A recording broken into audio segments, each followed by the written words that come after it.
The envelope arrived 3 days after my wedding. Addressed to me, handwritten, no return address. Slipped under the door of the hotel room where my husband and I were spending our first married night before leaving for our honeymoon.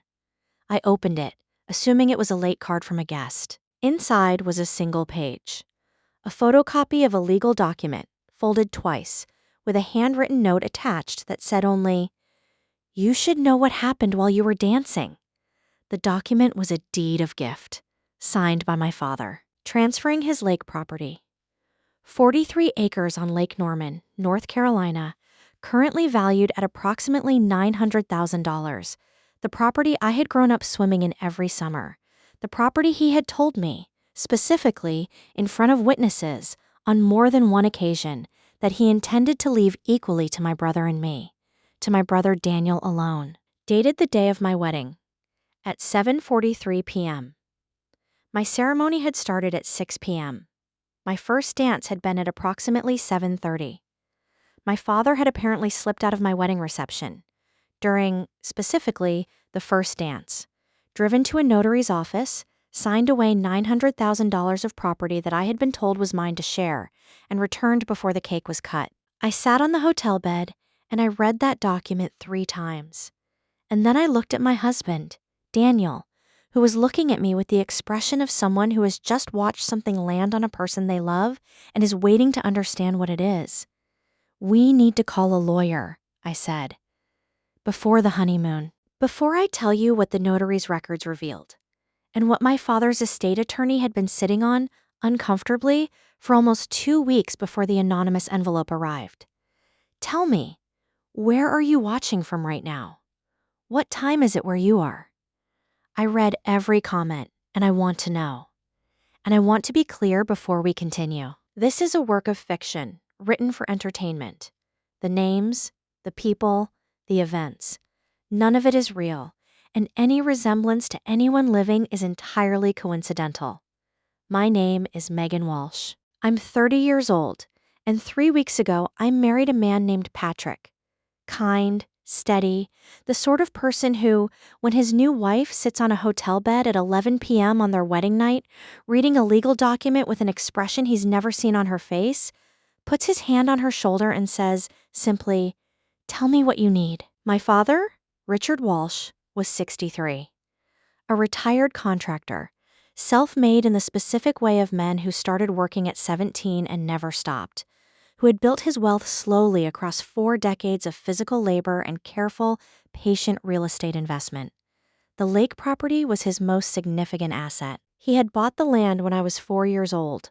43 acres, a small cabin he had built himself over 3 summers, a dock he had rebuilt twice when the original one deteriorated. He had taken me there every summer of my childhood, and my brother Daniel too, and I had spent the best parts of every year of my life between the ages of 4 and 18 swimming in that lake. My brother Daniel was 2 years older than me, 32, living 40 minutes away, working in sales, generally pleasant company in moderate doses, and somewhat exhausting in extended ones. Daniel and I were not close in the way of people who have built an adult friendship. We were close in the way of people who shared a childhood and maintained a functional relationship around that shared history. My father had told both of us, on separate occasions and in front of other family members, that the lake property would be divided equally in his estate. I had never questioned this. I had never asked for documentation. It was simply a thing my father had said, more than once, and I had believed it because he was my father and he had never given me reason not to. I had apparently miscalculated what reasons can develop over time, quietly, in relationships I was not in the room for. The notary's records, obtained by Sandra Perkins within 72 hours of our retaining her, contained 2 significant details. The first was the timestamp, 7:43 p.m., which placed the signing during my first dance, as the document had suggested, a detail that was corroborated by a parking lot security camera at the notary's office building that showed my father's truck arriving at 7:29 and departing at 7:51. The second was a handwritten notation in the notary's margin log, a personal record system, the Notary, a meticulous man named Bernard, maintained in addition to the official documentation. The notation read, Client appeared agitated. Asked twice whether the document could be backdated. Declined. The client insisted on same-day execution. Document executed 7:43 p.m. as recorded. He had asked to have it backdated. Bernard had declined. The fact that it had not been backdated was, Sandra told me, the single most important detail in our entire case. Because an accurate timestamp on a deed of gift executed during the donor's daughter's wedding ceremony, after decades of explicit statements about equal inheritance, was a fact pattern that spoke clearly and specifically about intent, timing, and the particular quality of a decision made, in circumstances that merited scrutiny. I should tell you about Daniel's reaction, because it matters. Daniel called me the morning after the envelope arrived. I had texted him the previous night, a brief message that said only, "I know about the lake property. We need to talk." He had, apparently, sat with that message for approximately 12 hours before calling. When he called, he was quiet in the specific way of someone who has already decided they are going to tell the truth and is bracing for what that requires. He told me that my father had approached him 3 weeks before the wedding, that he had said he wanted to make a change to his estate planning, that he had told Daniel he felt the property should go to the family member who would do something with it. A phrase that Daniel told me carefully, he had understood as a reference to the fact that Daniel lived closer and had, in recent years, used the lake property more frequently than I had. "Did you ask him about me?" I said. A pause. "I should have," Daniel said. "I didn't," I thought. "I assumed you knew. I thought maybe you'd already had the conversation with him. I should have asked." I believed him. I believe, still, that Daniel's involvement was passive rather than engineered, that he had received something without fully interrogating the circumstances of the receiving, rather than actively working to take something from me. That distinction mattered to me, and still does. It did not change what had happened.